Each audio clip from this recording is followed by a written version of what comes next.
जब भगवान ने गोवर्धन धारण की लीला की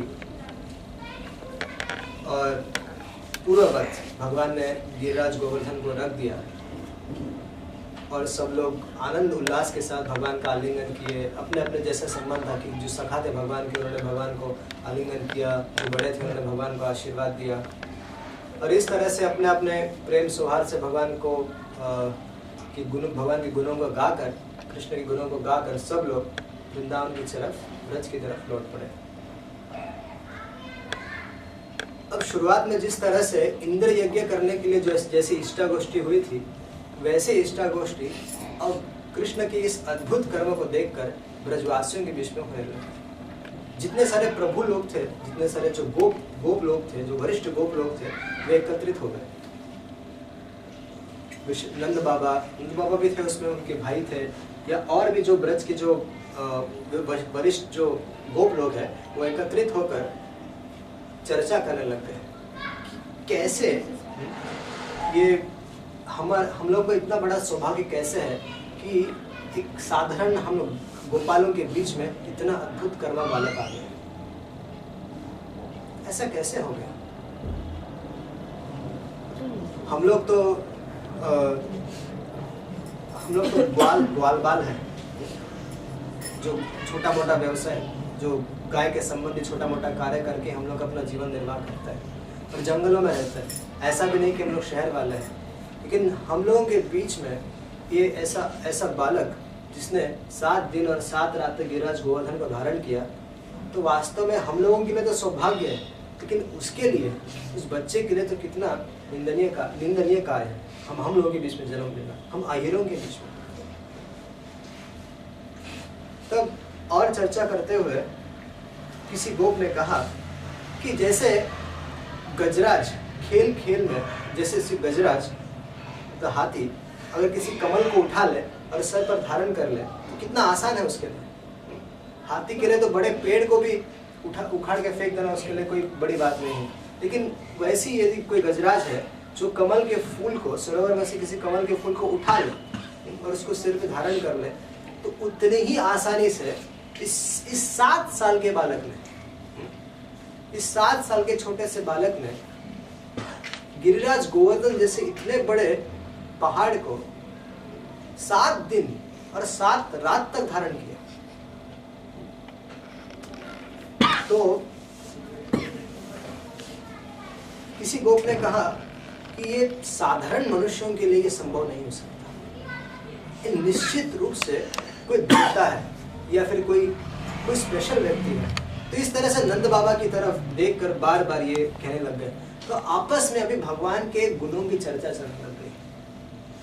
देखिए, हम साधारण मनुष्यों में, जब हम साधारण मनुष्य जब एकत्रित होते हैं तो हम लोग सांसारिक बातें करते हैं कि जो लेटेस्ट जो न्यूज़ है उसके विषय में चर्चा करेंगे कि क्या लेटेस्ट है। बिहार में लालू जी क्या बोले, नरेंद्र मोदी क्या बोले, ये क्या बोले, वो क्या बोले। तो हमारे गृहस्थ जीवन में या किसी भी आश्रम में, किसी भी जीवन में हम लोग यही सब चर्चा करते रहते हैं।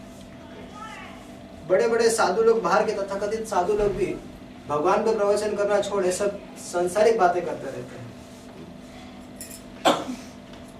लेकिन यहाँ पर देखिए ब्रज की क्या स्थिति है। ब्रज में यहाँ पर इष्टागोष्ठी चल रही है और भगवान की सारी लीलाओं का यहाँ पर वर्णन किया जाएगा। अभी किसी गोप ने कहा कि आप लोगों को शायद पता ही होगा कि भगवान श्री कृष्ण जब 6 दिन के थे उस समय पूतना नाम की राक्षसी, अब ये सारे जो जितने सारे असुरों का हम लोग वर्णन करेंगे ये कंस द्वारा भेजे गए थे।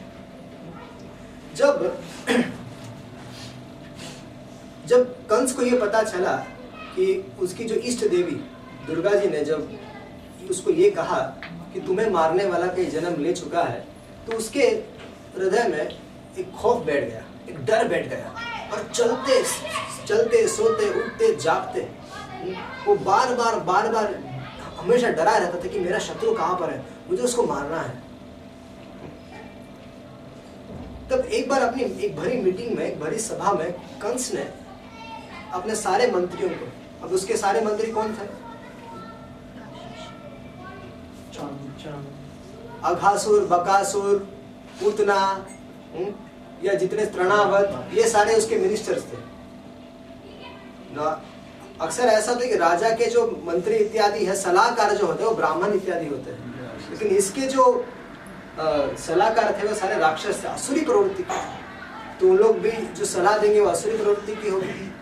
तो उन सब ने कंस को सलाह दिया कि जितने सारे बालक है 1 महीने के अंतराल में सबको मार दिया जाए। तो कंस ने पूछा कि कौन आएगा ये कार्य करने के लिए? तो पूतना अपने से आगे आई थी, और पूतना ने एक सुंदर गोपी का वेश धारण करके, क्योंकि ऐसी चली जाती पूतना तो शायद सारे जो गोप लोग हैं वो अपने बच्चे को छुपा लेते, लेकिन यहाँ पर पूतना ने क्या किया, एक गोपी का वेश धारण करके वो गई। और ब्रज में जाने के बाद सारे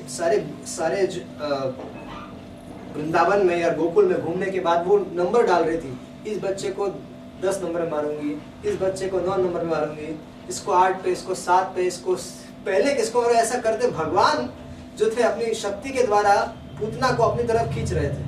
तो सबको नंबर देते देते वो पूछने लग, आपस में चर्चा हो रही थी कि इतनी सुंदर स्त्री आ गई थी गोकुल में कि वो गोप वासियों ने या गोकुल वासियों ने ऐसी सुंदर स्त्री किसी ने नहीं देखी थी।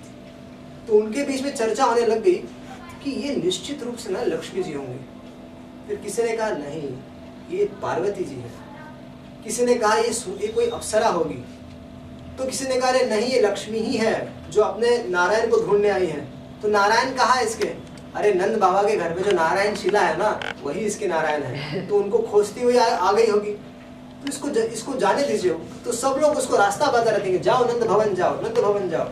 वहां पर अभी भी लाला का जन्म हुआ है, तो नंद भवन जाओ। 6 दिन के थे कृष्ण। तो पूतना वहां पर जाती है नंद भवन में, और नंद भवन में जाके ऐसा हाव भाव दिखाती है। वहां पर यशोदा रहती है, रोहिणी रहती है, और कृष्ण लाला वहां पर रहते हैं, लेकिन ऐसा भाव ऐसा दिखाती है कि अरे मेरा लाला, अरे मेरा और ऐसा करते करते वो लाला को गोद में उठाने का प्रयास करती है, तो गोद में उठा लेती है। अब रोहिणी और यशोदा भी आश्चर्यचकित रह जाते हैं कि अरे इतनी सुंदर कोई देवी आई हमारे घर पे, हमारा तो बहुत बड़ा सौभाग्य है। तो वो लोग सोच रहे थे कि काश ये हमारे बच्चे को दूध पिला देती तो हमारा बच्चा तो कृतार्थ हो जाता। हम तो पूतना ने अपने स्तनों पर हलाहल जो जहर लगाया था वो उसने बच्चे के मुंह में दे दिया, और फिर कुछ समय के बाद भगवान ने उसको मार डाला। भगवान ने पूतना को मार डाला। संक्षिप्त में पूतना की गति का भी वर्णन करना चाहिए। कि पूतना का बहुत बड़ा सौभाग्य था कि ब्रज में, पहली बात तो ब्रज में आई थी, यद्यपि वो असुरी थी, राक्षसी थी, लेकिन पूतना ब्रज में आई थी। और क्या करने के लिए आई थी? भगवान को दूध पिलाने के बहाने से आई थी। यद्यपि वो जहर पिलाने वाली थी, लेकिन भगवान को दूध पिलाने के बहाने से आई थी। तो भगवान ने उसकी इन दोनों कार्यों को देखकर कि क्या करके आई, कि तो ब्रज में आई है, और दूसरा मेरी माँ का वेश धारण करके आई है, और मुझे दूध पिलाने के लिए आई है। तो इन कार्यों को देखकर भगवान ने उसको मातृ गति दे दी, धात्री गति दे दी। आज भी पूतना भगवान के निज धाम गोलोक वृंदावन में माता यशोदा की असिस्टेंट है। रोज कृष्ण को वो खिलाती है, पिलाती है, सुलाती है, उठाती है, और माता यशोदा की सहायता करती है। तो ये होने के बाद फिर किसी गोप ने कहा वाह वाह कितना अद्भुत बालक है। जब ये 3 महीने का था तो इसके करवट बदलने पर एक महोत्सव हो गया था। देखिए ब्रजवासियों को तो बार बार बहाना चाहिए होता था महोत्सव करने के लिए। तो कृष्ण ने करवट बदली तो महोत्सव हो गया, क्योंकि ये सीधे साधे लोग थे और इनके महोत्सव भी सीधे साधे होते थे, लेकिन इनमें उनको बहुत आनंद आता था। तो जब भगवान ने करवट बदल ली तो इन्होंने महोत्सव रखा, और सारे गोकुल वासियों को घर पे यशोदा जी ने आमंत्रित कर दिया था। तो जब घर पे आमंत्रित कर दिया तो सारा ध्यान तो घर पे जो अतिथि आते हैं उनके सेवा में जाना चाहिए। तो लाला को उठाया और शकट के नीचे रख दिया, और लाला उस समय सो गए थे। और जब लाला की नींद खुल गई तो देख रहे हैं अरे बहुत बड़ा महोत्सव चल रहा है मेरे लिए, क्योंकि मेरी तरफ ही कोई ध्यान नहीं दे रहा। तो लाला सोच रहे थे कि गोलोक वृंदावन छोड़कर मैं यहाँ पर आया, उनकी सेवा को स्वीकार, मेरी तरफ ही ध्यान नहीं दे रहा। तो भगवान ने हल्के से एक लात मार के जो शकट के नीचे, जो बैलगाड़ी के नीचे भगवान को सुलाया गया था, तो बैलगाड़ी पर बहुत सारा सामान रखा गया था, दही इत्यादि बहुत सारा सामान रखा गया था। तो भगवान ने हल्के से लात मारकर वो सारा शकट उल्टा दिया। अब विचार कीजिए, एक आपके सामने ट्रक खड़ा है और ट्रक अचानक से पलटी मार जाए, अचानक से पूरा टर्न मार जाए, तो एकदम अद्भुत कार्य होगा ना। तो ये भगवान ने ये ऐसा लात मारकर वो पलट दिया। तो सारे लोगों ने बाद में अपने ब्राह्मणों को बुलाकर स्वस्ति वाचन कराकर वो शकट की पूजा कर दी, उसको शुद्ध करा दी, भगवान की पूजा कर दी और देखा कि लाला ठीक है। फिर माँ ने उसको दूध पिला दिया। फिर 1 वर्ष के बाद जब लाला कृष्ण 1 वर्ष के हो गए थे, उस समय तृणावर्त नाम का असुर आया था। ये सब कंस द्वारा भेजे गए थे। तृणावर्त नाम का असुर आया था और तृणावर्त एक बवंडर के रूप में आया था।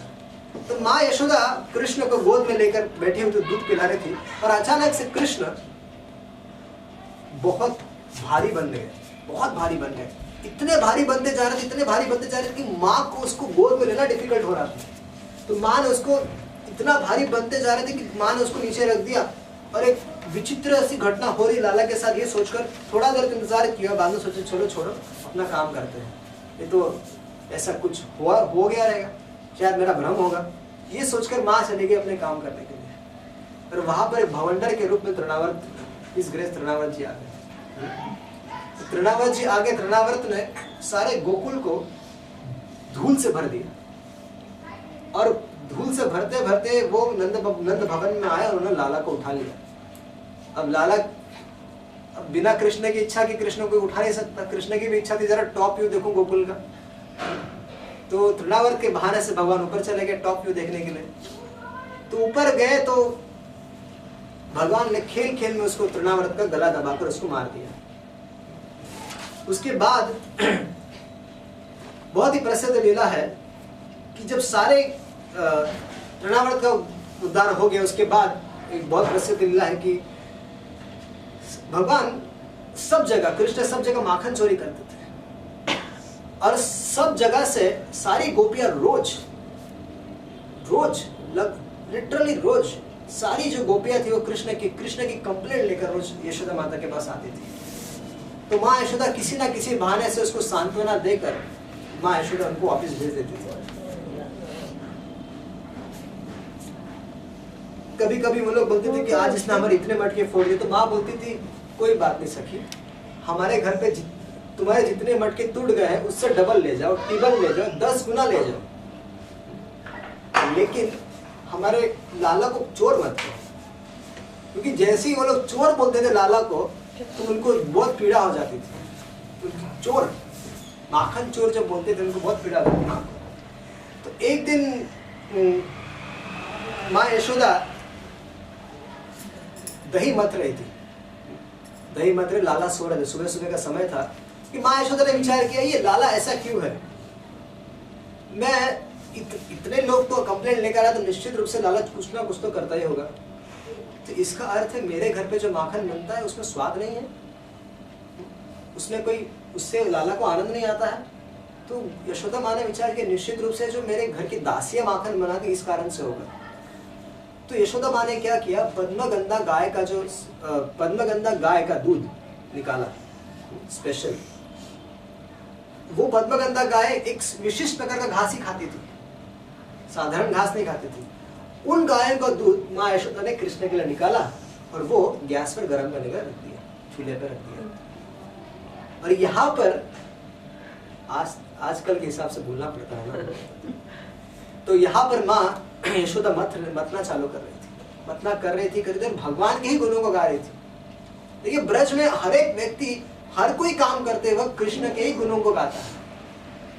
भगवान की अनंत कोटि लीला है, तो उन हर एक गुणों को कृष्ण कैसे हंसते उनका स्मरण करते थे, कैसे क्या हर एक कार्य करते समय कृष्ण के गुणों को गाते थे, उनका स्मरण करते रहते थे। तो हमें भी यही सीखना चाहिए कि जब हम कोई भी कार्य करते हो तो भगवान का नाम तो मुख से निकल सकता है, काम तो इंद्रियों से होता है, हाथों से होता है, तो उस समय भगवान का मुख तो खाली होता है ना। भगवान का नाम लेते लेते सारा घर का कार्य हो सकता है। हरे कृष्णा कृष्णा कृष्णा हरे हरे, हरे राम राम राम हरे हरे। तो यह माँ यशोदा भगवान की गुणों को गा रही थी। उस समय लाला ने अपनी कीर्ति को सुनकर लाला उठ गए। अरे मेरे बारे में गाया जा रहा है तो मैं सुन ले। इतनी मधुरता से माँ यशोदा गा रही थी कि लाला उठ गए। और लाला उठकर छप छप छप छप छप छप कर छोटे छोटे लाला अपने छोटे छोटे पैरों से माँ के पास आ गए। और माँ के पास आए, माँ का पहले तो पल्लू पकड़ा, लेकिन वो ध्यान नहीं दे रहे थे, वो तो मग्न थी, आंखें बंद थी और पूरे समाधि में भगवान के गुणों को गा रही थी।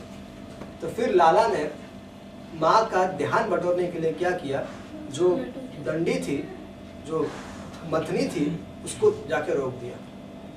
और तब जाके माँ का जो ध्यान था वो टूट गया। तो माँ ने देखा, अरे लाला क्या चाहिए तुझे? लाला ने कहा दूध। तो तुरंत माँ यशोदा ने कृष्ण को गोद में लिया, उसको दूध पिलाना प्रारंभ किया। दूध पिलाते पिलाते पिलाते पिलाते पिलाते पिलाते अचानक से माँ को कुछ ध्यान आया, स्मरण हुआ कि मैंने चूल्हे पर दूध रखा है, पद्मगंधा गाय का, जो कृष्ण के लिए है। तो तुरंत उसने कृष्ण को नीचे रख दिया। कृष्ण की भाषा, कृष्ण को नीचे फेंक दिया, भगवान को नीचे फेंक दिया और वो दूध उठाने के लिए चली गई। तो यहाँ पर कृष्ण को बहुत गुस्सा आया। बोले मैं अपना सब कुछ छोड़ छाड़ कर इसका लड़का बना हूं। इतने सारे योगी लोग हजारों हजारों जन्म तपस्या करके मेरे चरण कमलों के दर्शन पाने के लिए तरसते रहते हैं। शिव ब्रह्मा आदि मेरे दास है। मैं इसका पुत्र, ऐसा मैं इसका पुत्र बना हूं, और ये मुझे छोड़कर, मुझे फेंक कर वो छोटे से थोड़े से दूध के लिए गई। इसके पास दूध की कमी है। 9 लाख तो गाय पड़ी है, और थोड़ा सा दूध अगर चला जाएगा तो उसमें इसकी बाप का क्या जाएगा इसके। तो भगवान को गुस्सा आ गया। तो भगवान ने वहां पर एक पत्थर का टुकड़ा पड़ा था और बोला कि अभी इसको सिखा देता हूँ कि मैं क्या हूँ। तो लिया भगवान ने, छोटे से लाला थे, लिया और थड़ाम करके दे मारा उस मटके को, और सारा जो माखन था वो सारे घर में फैल गया। और माखन फैल गया तब जो लाला थे वो भी डर गए। बाप रे, तो ये तो चोरी करना अलग बात है, लेकिन ये तो डायरेक्ट लाइव टेलीकास्ट हो गया ना हमारी चोरी का, कि ये तो हमने किया है। तो लाला सोचे कि यहाँ से भागना चाहिए। तो लाला थप थप करते करते स्टोर रूम में चले गए, जहाँ पर बहुत सारा माखन पड़ा था। तो सोचा चलो बासी माखन खा के थोड़ा समय बिता देते हैं, और माँ को पता नहीं चलेगा, थोड़ा समय बीत जाएगा तो हम अपना फिर से अपने खेल कूद में लग जाएंगे। लेकिन भगवान चल रहे थे।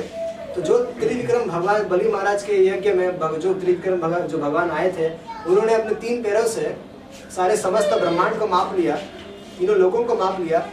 वो लाला यहाँ पर जो नीचे जो माखन पड़ा था उसको लाद नहीं पाए, और वो छप छप करते गए उसी माखन में से। वो तो उनका रास्ता तो दिख रहा था, पैरों के निशानों से सबको रास्ता दिख रहा था। तो माँ यशोदा आई, देखी, और देखी तो कहाँ गए, तो पैरों के निशानों से रूम में चली गई। तो रूम में गई तो लाला अपने पुराना बासी माखन खा रहा है। तो माँ यशोदा ली छड़ी और लगी कृष्ण को पीटने के लिए जाने ही वाली थी कि भगवान श्री कृष्ण जो काल के भी काल है, वो श्री कृष्ण डर गए, जिनका नाम लेने से सारे भक्तों का भय दूर होता है, जिन्होंने अपने बड़े बड़े असुरों का, हिरण्यकश्यप जैसे, रावण जैसे बड़े बड़े असुरों का ऐसे खेल में जिसका वध कर दिया, वो भगवान श्री कृष्ण यहाँ पर माँ के हाथ में लकड़ी देखकर डर गए। इनको एक और इनका नाम है चक्रपाणी, सुदर्शन चक्र है। इनके सुदर्शन चक्र के सामने ब्रह्मास्त्र फेल है। लेकिन ऐसे श्री कृष्ण चक्रपाणी भगवान श्री कृष्ण माँ का दंड देख, माँ के हाथ में छड़ी देखकर डर गए और भागने लगे। मतलब भागो यहाँ से, भागने लग गए। तो पहले तो घर के अंदर घूम रहे थे, फिर बाहर घूमने लग गए। अब माँ को क्रोध आ गया। माँ ने कहा नहीं, अब तो आज तो मैं इसको बांध कर रहूंगी। चाहे कुछ भी हो जाए मैं आज उसे बांध के रहूंगी। तो माँ उनके पीछे दौड़ रही है, दौड़ रही है, दौड़ रही है, और किसी तरह से माँ ने बड़ा परिश्रम करके माँ ने उनको पकड़ लिया, कृष्ण को पकड़ लिया। तो जैसे ही कृष्ण को पकड़ लिया तो कृष्ण ने कहा, माँ मैं दोबारा ऐसा नहीं करूँगा, आई एम सॉरी, मैं ऐसा दोबारा नहीं करूँगा। तो माँ ने देखा कि अरे डर गया बेचारा, तो लकड़ी तो नीचे रख दी माँ ने, लेकिन कहा कि इसको बांधना पड़ेगा। अगर आज ये माखन चोरी करता है तो कल जाके पता नहीं कितनी की लड़कियों को चुराएगा, इसकी शादी कैसे हो जाएगी, शादी होने में दिक्कत हो जाएगी उसकी, तो इसलिए इसको बांध के रखती। तो माँ ने उखल से ही, जिस उखल से वो उस पर चढ़कर माखन को निकाल खाते थे, तो उसी उखल को भगवान को बांधा जा रहा था। तो माँ यशोदा ने खूब प्रयास किया, अपने घर की सारी रस्सियां लाई, लेकिन बांध नहीं पाई।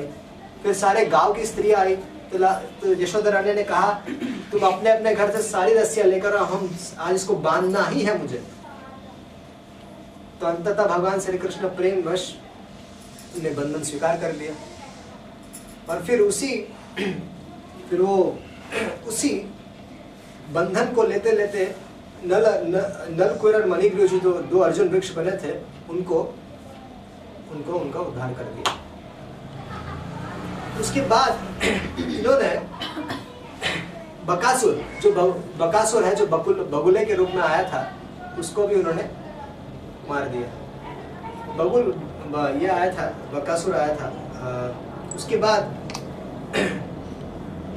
बछड़े के रूप में एक बार भगवान, तो बछड़े छोटे थे तो बछड़े चला देते, बाद में बड़े होने के बाद गाय चलाने लग गए। तो छोटे से थे, बछड़े चला रहे थे, तो एक बार एक असुर बछड़े का रूप धारण करके आया था उनके झुंड में, और सब लोगों ने कृष्ण के अलावा और कोई समझ नहीं रहा था कि ये वो असुर है करके। तो भगवान ने खेलते उस असुर को पकड़ा और घुमा के पेड़ों पर दे मारा। उसके बाद कोई और ये सब इष्टा गोष्ठी चल रही है, ध्यान रखना चाहिए। हम लोग एक इष्टा गोष्ठी में बैठे हुए हैं।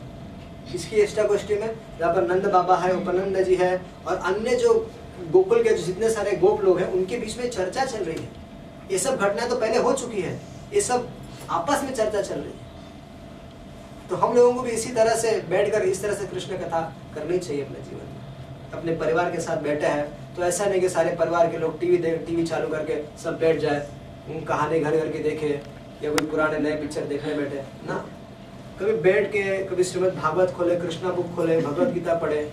इस तरह से एक छोटा सा परिवार भी है तो कृष्ण भावना भावित परिवार हो सकता है। किस तरह से एकत्रित बैठ के कृष्ण के विषय में चर्चा करनी चाहिए, तो परिवार में कभी दुख नहीं होगा, हमेशा उस परिवार का मंगल होगा। उस परिवार में कभी कलह नहीं होगा। अगर उस परिवार के बीच में अगर कृष्ण है, कृष्ण की चर्चाएं हो रही है, तो उस परिवार में कभी कलह नहीं होगा, कभी उस परिवार में दुख नहीं होगा, क्योंकि परिवार डायरेक्ट भगवान के कंट्रोल में रहेगा। उसके बाद किसी वाले ने कहा, किसी गोप ने कहा कि मुझे याद है कि ये जो कथा है, जब इन सारे गोपों को मालूम है, ये इनके बच्चों द्वारा बताई गई है। बच्चे जो इनके साथ, कृष्ण के साथ बच्चे जाते थे ना ब्रज में खेलने के लिए, बछड़ों का गौवे चराने के लिए, तो जो लौट के आते थे, तो ये सारे जो बछड़े, ये जो सारे छोटे छोटे जो कृष्ण के सखा थे, वे लोग अपने माता पिताओं को ये सारी चीजें बताते थे कि आज ये हो गया, आज कृष्ण ने ये किया, कृष्ण ने ऐसा किया, कृष्ण ने ऐसा किया। तो सबसे प्रथम भागवतम इन बच्चों ने किया। लीला को देखा, डायरेक्ट टेलीकास्ट कर दिया, डायरेक्ट बता दिया। तो सबसे प्रथम भागवतम क्लास इन बच्चों का है। तो एक बार बलराम जी, एक बार तालवन था, तालवन में एक गधा असुर के रूप में था, एक असुर गधे के रूप में था, असुर गधे के रूप में वहां पे रहता था तालवन में। और तालवन में बहुत ही सुंदर और बहुत ही अद्भुत सुगंधी फल थे, लेकिन किसी को वहां पर जाने का अधिकार नहीं था, क्योंकि वहां पर ये जो असुर था, ये वहां पर निवास करता था। तो एक बार किसी बहाने से ये सारा जो माखन चोर कमेटी है, ये लोग माखन चोर कमेटी ने निर्णय किया कि आज तालवन जाना है। तो लेकिन किसी ने कहा तालवन में तो धेनुकासुर है, तो बोला ये है ना कृष्ण बलराम, भगा देंगे उसको और हमें वो फल खाने मिलेंगे। तो सबने कहा नहीं, कृष्ण बलराम जाना है जाना है जाना है जाना है जाना है। तो ठीक है चलो। तो सब लोग उस तालवन में चले गए और वहां पर धेनुकासुर जी आए और धेनुकासुर ने भगवान के सहित सब पर आक्रमण किया। फिर बलराम जी ने क्या किया, बलराम जी ने उस धेनुकासुर की टांग पकड़ी, उसको घुमाई और फेंक दिया पेड़ों पर, ताल के वृक्षों पर फेंक दिया। फिर कृष्ण ने भी ऐसे किया। फिर ये सारे जो गोप थे उनकी भी इच्छा हो गई कि यार कृष्ण बलराम दोनों कर हमने एक गधे को उठा के फेंक दे। तो उनकी इच्छा जानकर भगवान ने उनको शक्ति दे दी। कुछ आचार्य कहते हैं कि हर एक गोप ने एक एक गधे को उठा कर सब फेंक रहे थे, तो उनके लिए खेल हो गया। वो सारे असुर थे, सब मर रहे थे, लेकिन भगवान की शक्ति से सारे जो ग्वाल बाल थे उस सब में शक्ति आ गई थी। सब एक एक गधे को उठा के घुमा के फेंक रहे थे। उसके बाद बलराम जी ने प्रलंबासुर को मार दिया। और एक बार जब सब लोग जंगल में वन में थे, उस समय वन में एक बड़ी आग लग गई, दावाग्नि लग गई थी, बहुत बड़ी दावाग्नि लग गई थी। तो उस दावाग्नि से सब लोग डर गए, सब बच्चे डर गए। तो भगवान ने कहा सब बच्चों को कि अब सब लोग अपनी आंखें बंद कर लो। 2 बार अग्नि लगी थी, एक बार भगवान ने कहा आंखें बंद कर लीजिए, तो भगवान ने उस सारी जो दावाग्नि थी उसको पी लिया। तो इस तरह से भगवान की विविध चर्चाओं करते हैं। तो फिर किसी ने कहा कि याद है आप लोगों को कि कालिया नाम का एक बहुत बड़ा सर्प यहाँ से कितने समय से हमारे यमुना के जल में रहता था, लेकिन भगवान इस कृष्ण ने इस कालिया का दमन करके उसको भगा दिया। तो कालिया काफी समय से इसमें रहता था। तो एक बार भगवान ने उस कालिया के हरद में, उस तालाब में कूदकर भगवान ने उस पर ना कि उसका दमन किया, उस पर नृत्य भी किया और उसको व्रत से भगा दिया। तो इस तरह से जो सारे गोप है वो नंद बाबा को नंद लाला की सारी घटनाएं सुना रहे थे। और उन्होंने कहा है नंदराज, तुम्हारे लड़के में एक और विशिष्ट बात तो यह है कि ये सब लीलाएं तो करता है, लेकिन तुम्हारे लड़के में हमारा स्वाभाविक प्रेम है। हमारे सबसे ज्यादा प्रेम, सबसे ज्यादा आसक्ति हमें हमारे पुत्रों में होनी चाहिए, लेकिन ऐसा है नहीं। सब स्वाभाविक प्रेम हमारा कृष्ण की तरफ है, कृष्ण का भी स्वाभाविक प्रेम हम लोगों की तरफ है। तो ये कैसे है, ये हमें समझ में नहीं आ रहा है। ये 7 वर्ष का नन्हा सा बालक, और इसने गिरिराज कैसे उठा लिया। तो नंदराज जी, हमें आपके बालक के विषय में संदेह हो रहा है। इस संदेह का जरा निवारण कीजिए कि आप तो उसके पिता है, आपको कुछ तो पता होगा कि ये सब ये अद्भुत कार्य कैसे करता है। तब उन्होंने कहा, नंद बाबा ने कहा, चलिए मैं आपको आज एक रहस्य की बात बता देता हूँ। बहुत पहले गर्गाचार्य जी आए थे यहाँ पर और उन्होंने कृष्ण बलराम का नामकरण संस्कार किया था। और उस नामकरण संस्कार के समय इन्होंने, गर्गाचार्य जी ने हमें कृष्ण के विषय में कुछ बातें कही थी, वो मैं आप लोगों को एज इट इज सुना देता हूँ। उन्होंने कहा कि आपका जो, गर्गाचार्य जी ने कहा कि आपका जो पुत्र है वो हर युग में अवतार लेता है। किसी युग में श्वेत वर्ण का होता है, किसी युग में रक्त वर्ण धारण करता है, किसी युग में पीत वर्ण का आता है, और इस समय कृष्ण वर्ण को प्राप्त हुआ है। फिर कहा कि, फिर गर्गाचार्य जी कहते हैं कि पहले इसने वसुदेव जी के पास भी जन्म लिया था, इसलिए इसको लोग श्रीमान वासुदेव कहते हैं। तो गर्गाचार्य जी आगे कहते हैं कि आपके पुत्र के इतने सारे गुण हैं, इतने सारे नाम हैं कि उन नामों को साधारण लोग नहीं जानते, लेकिन मैं जानता हूं। इनके अनंत कोटि नाम हैं और ये सबको आनंदित करेगा, और इसकी सहायता से लोग सुगमता से बड़ी बड़ी कठिनाइयों को आसानी से पार कर जाएंगे। और एक गर्गाचार्य जी ने एक और घटना बताई इसके बारे में कि पूर्व में एक बार डाकुओं ने सारे पृथ्वी पर आक्रमण, डाकू लोग हमेशा पृथ्वी पर आक्रमण करते थे। उस समय राजा, उन देश का कोई राजा नहीं था। उस समय आपके बेटे ने पृथु का अवतार लेकर इन डाकुओं का वध किया था और सज्जनों को प्रसन्न करते हुए सारे पृथ्वी पर राम राज्य जैसे राज्य किया था। और गर्गाचार्य जी ने कहा कि आपके इस सावले शिशु से जो प्रेम करता है उसकी स्थिति क्या है? जिस तरह से भगवान विष्णु के आदि जो देवता होते हैं उनको असुर लोग कभी आक्रमण नहीं कर सकते, एक बार भगवान विष्णु के आश्रित जो देवता होते हैं उन पर असुर कुछ नहीं कर सकते। उसी तरह से आपके बेटे से जो प्रेम करने वाले जो लोग हैं उसको अंदर के शत्रु या बाहर के शत्रु दोनों भी, कोई भी उस पर जीत नहीं सकता। कितनी बड़ी बात कह रहे हैं। यदि हम कृष्ण से प्रेम करते हैं तो बाहर के शत्रु भी हमें जीत नहीं सकते, और हमारे अंदर के कौन शत्रु है? कोई बोलेगा? काम, क्रोध, मोह, मत्सर, ये सब चीजें जो हमारे हृदय में है ये भी हमें जीत नहीं सकते। चाहे जिस दृष्टि से देखे, गुण से, ऐश्वर्य से, सौंदर्य से, कीर्ति से, प्रभाव में ये नारायण के ही समान है, ऐसा गर्गाचार्य जी ने कहा। तब नंद बाबा कहते हैं तब से लेकर आज तक जितने सारे अद्भुत कार्य करता है, घटनाएं मुझे सुनने में आती है, तो यही समझ, ये गर्गाचार्य जी की बात को स्मरण करके यही सोचता हूँ कि ये नारायण का अंश है। कुछ समय के लिए ये उसके बाद नंद बाबा की बात को सुनकर सारे जो लोग थे वे लोग नंद बाबा और उनके पुत्र की भूरी प्रशंसा करते हुए वहां से चले गए। अब सुखदेव गोस्वामी फिर से इंद्र के पास घुमाते हैं कि अब इंद्र क्या कर रहे हैं। अब ये तो अभी यहाँ की चर्चा तो कर दी। अब जैसे ही भगवान ने गिरिराज जी को नीचे रखा था और सब लोग वहां से चले गए थे, उसके बाद इंद्र शर्म के मारे मुंह लटकाते हुए भगवान श्री कृष्ण को एकांत में मिलने के लिए आ गए और अपने मुकुट सहित उन्होंने भगवान के चरण कमलों में दंडवत प्रणाम किया। उसके बाद भगवान का प्रभाव देखकर इंद्र का जो घमंड था वो जाता रहा और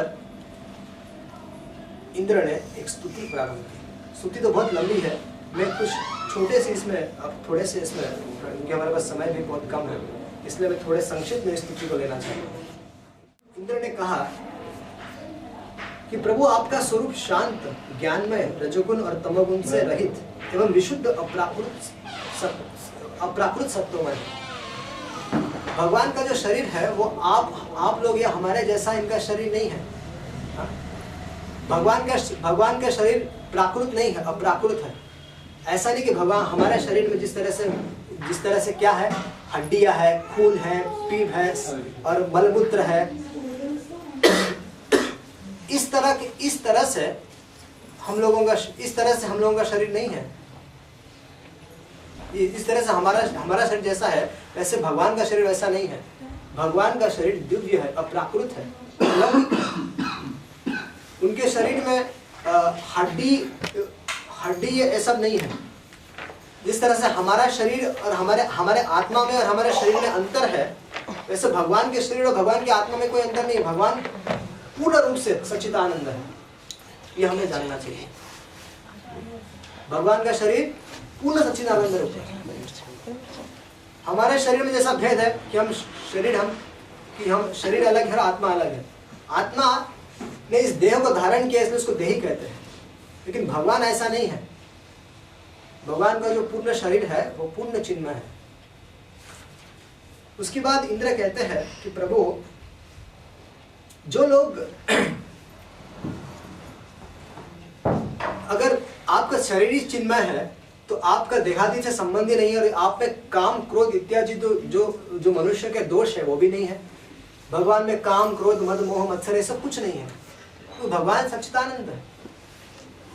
लेकिन जो इसको नहीं समझता, इंद्र कहते हैं कि प्रभु जिसको जो इसको जो लोग नहीं समझते वे लोग माया के द्वारा ग्रसित हैं। फिर इंद्र कहते हैं, देखिए इंद्र कौन है? 33 करोड़ देवी देवताओं का स्वामी, इसके अधीन सब कुछ है, सारा मैनेजमेंट इस संसार को उसी के अंदर है और वो ये प्रार्थना कर रहा है। उसी तरह से ब्रह्मा द्वारा भी एक स्तुति कही गई है, ब्रह्म स्तुति है, इंद्र स्तुति। ये दो स्तुतियां बहुत मुख्य है, इसको पढ़ना चाहिए। फिर इंद्र कहते हैं कि आप जगत के पिता, गुरु और स्वामी हैं। आप जगत का नियंत्रण करने के लिए दंड धारण किए हुए दुस्तर काल है।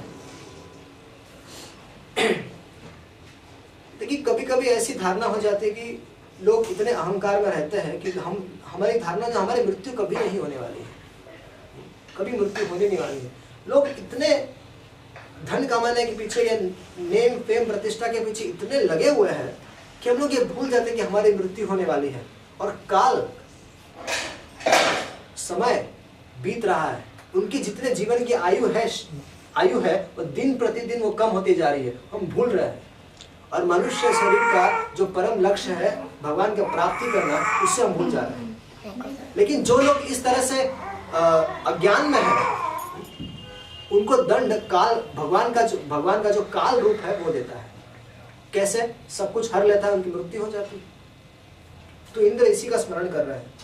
आप अपने भक्तों की लालसा पूर्ण करने के लिए स्वच्छंदता से लीला शरीर प्रकट करते हैं, और जो लोग हमारे जैसे अपने को ईश्वर मान बैठते हैं उनका मान मर्दन करते हुए आप अनेक प्रकार की लीला करते हैं। तो इंद्र कह रहे कि प्रभु आपने हमारे जैसे शरीर धारण नहीं किया है, स्त्री और पुरुष के संसर्ग से आपने शरीर धारण नहीं किया है। आपका शरीर दिव्य है। जिस तरह से जैसे वसुदेव और देवकी के पुत्र कैसे भगवान बने, सबसे पहले भगवान वसुदेव जी के मन में आए, उसके बाद वसुदेव जी के मन से भगवान देवकी के मन में ट्रांसफर हुए, और उसके बाद देवकी के मन से भगवान देवकी के गर्भ में गए। तो ये है भगवान के इस प्राकृत जगत में आने का तरीका। तो इंद्र कह रहे कि आपने हमारे जैसे शरीर धारण नहीं किया है, और आपके जितने सारे कार्य हैं वो अलौकिक है, और आप अपने भक्तों की इच्छा से अब अवतार ग्रहण करते हैं। फिर इंद्र कहते हैं कि जो मेरे जैसे अज्ञानी है, जो अपने आप को ईश्वर मान बैठते हैं, उनका आप खेल खेल में मान मर्दन करते हैं। खेल खेल में भगवान को कोई स्पेशल एफर्ट नहीं लेना पड़ा इंद्र को ये करने। इंद्र अपनी सारी शक्ति लगा रहा था भगवान को नीचा दिखाने के लिए, लेकिन भगवान ने ऐसा क्या किया? भगवान ने खेल खेल में गिरिराज गोवर्धन को धारण कर लिया, और अंदर भी क्या कोई टेंशन भरा माहौल नहीं था। ऐसा होता है कि मान लीजिए कभी कोई रिलीफ कैंप है, मान लीजिए कि हरिद्वार में वो जो कुछ समय पहले जो कहाँ पर वो उत्तराखंड में जो प्रकोप हुआ था, उस समय रिलीफ कैंप में यदि आप जाएंगे तो सब टेंशन में थे। अभी यहाँ पे भी रिलीफ कैंप भी था, लेकिन सब लोग खुश थे, गिरिराज गोवर्धन के छत्र के नीचे थे, सब आनंद में थे। तो भगवान खेल खेल में ही भगवान ने इंद्र का मान मर्दन कर दिया।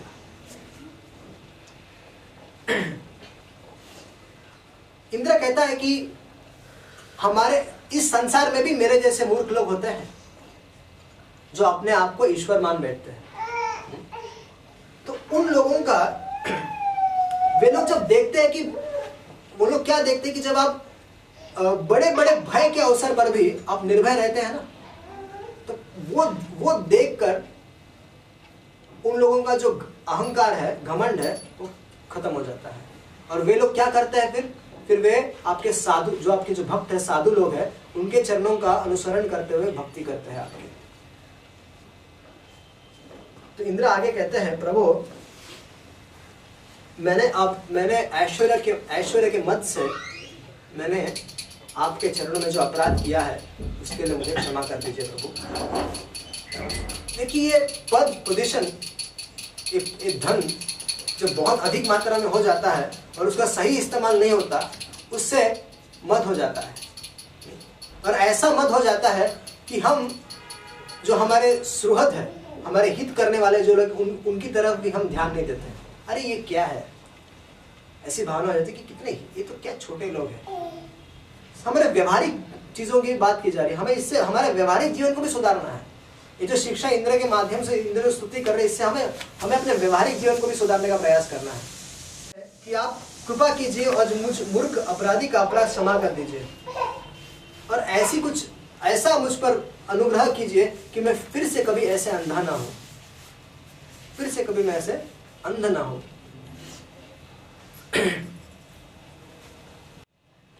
और प्रभु, आपका ये जो शरीर है वह विशुद्ध ज्ञान स्वरूप है, आप सब कुछ है, सबके कारण है और सबके आत्मा है। मैं आपको बारंबार नमस्कार करता हूँ। तो इंद्र बारंबार ऐसे स्तुति करते हुए बारंबार नमस्कार कर रहा है। गलती हो गई उससे, भगवान को मना रहा है प्रेम से। इंद्र भी भगवान का भक्ति है, लेकिन उससे कुछ गलती हो गई है, भगवान के चरण में अपराध हो गया, इसलिए भगवान के सामने झुककर माफी मांगता है। मेरे अभिमान का प्रभु मैं अभी, इंद्र कह रहे कि प्रभु मैंने मुझसे जो गलती हुई, मैंने जो अपराध किया, मैं उस पर विचार करता हूँ ना, तो उस पर मुझे शर्म आती है कि मैं अंधा हो गया था। मेरे अभिमान का तो अंत ही नहीं था। मेरा क्रोध तो शिखर पर था, और मुझे मेरा जो इस इंद्र के पद पर होने का जो अहंकार था, इतना शिखर पर था कि मैं अंधा हो गया, तो मुझे कुछ दिखाई नहीं दे रहा था। मैं किसी को कुछ समझ नहीं रहा था, बस अपने आप को त्रिलोकी का ईश्वर मानकर सबसे सारा कार्य मेरे हिसाब से होना चाहिए, ये मैं चाहता था। और जब आपने मेरा यज्ञ जब बंद करवा दिया प्रभु, तब मेरे अहंकार को इतनी बड़ी ठेस पहुंची कि मैं वो बर्दाश्त नहीं कर पाया, और मैंने अपने आप को त्रिलोकी का ईश्वर मानकर मैंने आपको आक्रमण करना चाहा, आपको सताना चाहा, आपके प्यारे ब्रजवासियों को परेशान करना चाहा। लेकिन प्रभु, आपने जो किया ना, वो एकदम सही किया। आपके इस कार्य करने का तरीका ही अद्भुत है प्रभु। आपने बस अपने खेल में, लेकिन आपने गोवर्धन धारण कर लिया, और मुझे ये दिखा दिया कि तुम्हारी शक्ति कुछ नहीं है। मेरी सारी शक्ति मैंने लगाकर मैंने आपको परास्त करने का प्रयास करके मैं फेल हो गया, और जब मैंने इसी घटना से मुझे अपना वास्तविक जो स्वरूप, मेरा जो अहंकार था, वो नष्ट हो गया, और मैं समझ गया कि प्रभु आप सर्वशक्तिमान, आप ही सुप्रीम पर्सनालिटी ऑफ गॉडहेड है, आप ही पूर्ण पुरुषोत्तम है, आप ही पूर्ण पुरुषोत्तम भगवान श्री कृष्ण है। तो ऐसा कहते हैं भगवान इंद्र ने बारंबार भगवान के चरणों में प्रणाम किया। तो भगवान मुस्कुराते हुए इंद्र से कहने लगे, अब आ गया ना लाइन पे। भगवान ने कहा, इंद्र, तुम ऐश्वर्य और धन संपत्ति से बहुत, जो उसका मत था, उससे तुम पागल हो गए थे, पूरे मत वाले हो गए थे। तुम्हें थोड़ा सा भी होश नहीं था तो कि तुम क्या कर रहे हो, और इसलिए तुम पर अहेतु की कृपा करने के लिए, तुम पर अनुग्रह करने के लिए मैंने ये सब लीला रची थी। तो इंद्र, इसके आगे कभी ऐसा कार्य मत करना। खैर, इंद्र तो गलती करेंगे दोबारा। भगवान इससे कह रहे हैं कि इंद्र, तुम ऐसा कार्य दोबारा कभी मत करना, निरंतर मेरा स्मरण करो।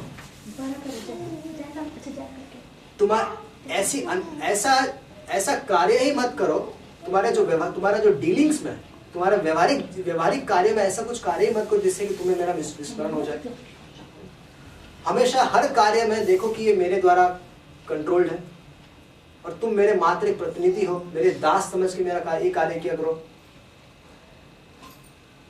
और इंद्र, ये तुम्हें एक रहस्य की बात बताना चाहता हूँ कि तुम पर जो मैंने किया है बहुत बड़ी कृपा है मेरी, क्योंकि जिस पर मेरी कृपा होती है मैं उसका सब कुछ छीन लेता हूँ।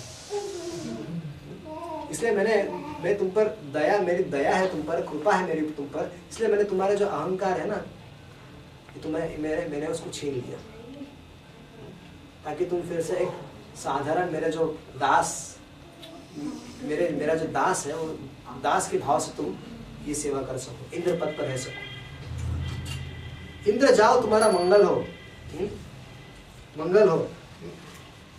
अब तुम अपनी राजधानी में जाओ और मेरी आज्ञा का पालन करो, कभी मुझे भूलो मत। जब ये इंद्र ने ये जब किया, इंद्र को भगवान ने ये आश्वासन दिया कि जाओ तुम्हारा कल्याण हो, उसके बाद वहां पर गोलोक से कामधेनु गाय आई थी। और कामधेनु गाय, अभी देखिए वो जो गाय थी उसको एक इंद्र के प्रति बहुत क्रोध था। क्यों क्रोध था? क्योंकि उस जब इंद्र ने अपने सारे देवताओं को कहा था कि जो ब्रज का जो धन है गौओं को, उनको सबको मार डालो, सारे गौओं को मार डालो। ऐसा किसने कहा था? इंद्र ने। ये इस बात को स्मरण करके कामधेनु गाय बड़ी क्रोधित थी। भगवान ने तो उसको माफ कर दिया, लेकिन एक कामधेनु गाय थी, इसके हृदय में एक जो दुख था, ये इंद्र के प्रति क्रोध था, वो शांत नहीं हुआ था। तो कामधेनु गाय आती है और भगवान के चरणों में कहती है कि हे सच्चिदानंद स्वरूप, आप महायोगेश्वर हैं, आप स्वयं विश्व है और विश्व के परम कारण हैं। आपको स्वामी के रूप में प्राप्त कर हम सनात हो गए, क्योंकि आपने हम लोगों को देखभाल करने का कार्य आपने इंद्र को सौंपा था, लेकिन उसी ने हमें मारने का षड्यंत्र रचा था। हम तो अनाथ ही थे। ये इंद्र के रूप में तो ये असुर था। असुर लोग भी, जो पूर्व के असुर लोग थे, वे लोग भी गौ हत्या नहीं करते थे, लेकिन आज के मनुष्य, नीच मनुष्य एक गौ हत्या करता है। बड़े बड़े जो हम लोग देखे बीच में जब ये घटना हुई थी, जब गौ रक्षा की बात आई थी, तब कैसे बड़े बड़े जो फिल्म स्टार से बड़े बड़े लोग हैं, किस तरह से गौ हत्या का समर्थन कर रहे थे। तो कितनी, अरे शास्त्र कहता है कि जो पूर्व के जो असुर थे ना, त्रिपुरासुर को जब शिवजी जब त्रिपुरासुर जो था, उसके 3 महल थे, एक सोने का था, एक लोहे का था, एक चांदी का था। तो ब्रह्मा जी और भगवान गौ के, जब भी शिवजी जब किसी भी असुर को मारते थे, और जो कोई असुर मर जाता था, उसको जो त्रिपुरासुर जो था वो उस कुंड में डाल देता था, अमृत के कुंड में डाल देता था, और फिर से वो असुर जीवित हो जाता था। तो इस भगवान क्यों समझ नहीं पा रहे थे सारे असुर मर के भी कैसे जीवित हो रहा है। तो भगवान कृष्ण ने, भगवान विष्णु ने और ब्रह्मा ने गाय और बछड़े का रूप धारण किया और उस महल में गए जहाँ पर अमृत का कुंड था, उसको पी लिया। किसी ने भी, किसी भी असुर ने उनको रोका नहीं, क्योंकि वो गाय के रूप में थे। वो चाहे तो मार सकते, देख रहे थे कि वो पी रहे हैं, लेकिन गौ के रूप में थे, इसलिए उन्होंने कुछ नहीं किया। तो कितनी बड़ी बात है। और वे मारे गए शिव जी के माध्यम से। जब उनका अमृत कुंड खत्म हो गया तब शिव जी से मारे गए। वो जान रहे थे कि हो रहा, लेकिन उन्होंने गौ माता को कुछ नहीं किया। तो ऐसे असुर लोग भी गौओं का सम्मान करते हैं, और हम मनुष्य नीच लोग गौ की हत्या करते हैं। अरे किसी जीव की हत्या नहीं करनी चाहिए। गौ माता की तो दूर की बात है। भगवान को गोपाल क्यों कहा गया? गौओं की वो स्वामी है, गौओं के पालक है वो, इसलिए उनको गोपाल कहा गया है। तो यहाँ पर कामधेनु गाय भगवान से कहती कि आप जगत के स्वामी हैं, लेकिन हमारे आराध्य देव भी है। इंद्र होंगे त्रिलोकी के ईश्वर, लेकिन हमारे इंद्र प्रभु आप हैं। हमारे ही तो इंद्र आप ही है। अतः आप ही गौ ब्राह्मण और साधु जनों का आप पालन कीजिए प्रभु। हमें ऐसा इंद्र नहीं चाहिए, इसको नौकरी से निकाल दीजिए। हमें ऐसे इंद्र के इसमें नहीं रहना है जो हमारी हत्या करने के पीछे जाए। अगर राजा ही प्रजा की हत्या करने जाए उसको, तो ऐसे राजा को आवश्यकता नहीं है। उस तरह से जो गौवे थी वो प्रजा थी इंद्र की, और इंद्र उन्हीं की हत्या करना चाहता था। और हम ब्रह्मा जी की प्रेरणा से आए हैं। भगवान से क्या कहते कामधेनु, हम ब्रह्मा जी की प्रेरणा से आए थे। वास्तव में सिचुएशन इतनी बिगड़ गई थी कि इंद्र जैसे इतने बड़े व्यक्ति से इतनी बड़ी गलती हो गई थी, तो ब्रह्मा जी भी थोड़े डर गए थे कि बाप पर बेचारे का पोस्ट चला जाएगा भाई।